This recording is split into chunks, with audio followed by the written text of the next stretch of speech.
நான் கற்றுக்கணும் அந்த கலையன்னு கற்றுக் கொடுக்க மாட்டேன்ற. அவனுடைய ஆர்வம் என்ன பண்ணா, உன்னுடைய சிலையை செய்து உன்னுடைய கலையெல்லாம் கற்றுக்கணும். அப்போ நீ ஒரு நல்ல ஆசிரியனா இருந்தீங்கன்னா பெருமைப்படணும், சந்தோஷப்படணும். ஒரு குரு சொல்லி கொடுத்தா கூட இவனுங்களால செய்ய முடியல. ஒரு குரு சொல்லி கொடுக்காதே ஒரு குருவனுடைய சிலையை வச்சு இவன் இவ்வளோ பெரிய வீரனா இருக்கிறான, மாவீரனா, ஏகலைவன் அப்படின்னு சந்தோஷப்பட்டு இருக்கணும். ஆனால் துரோணர் என்ன பண்ணான், கையினுடைய கட்டவரில் வாங்கிட்டான்.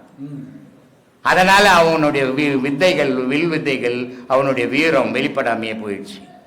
அப்போ துரோகம் இல்லையா? இது எல்லாம் நியாயம்தானா? இது மாதிரி பல காரணங்கள் சொல்லுவேன்.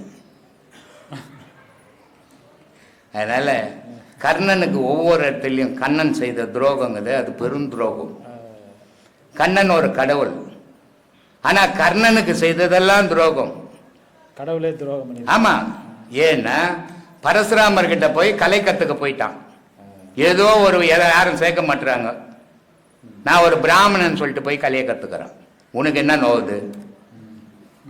நான் போய் எங்கன்னா ஒரு வேலை செய்து 10 ரூபா சம்பாதிக்கிறேன்னா அந்த முதலாளிகிட்ட போய் நீ கலகம் விட்டுறது, என்ன வேலை விட்டு எடுக்கிறது. இது மாதிரி வேலையை கண்ணா அப்பவே செய்துக்கிறான். இவன் போய்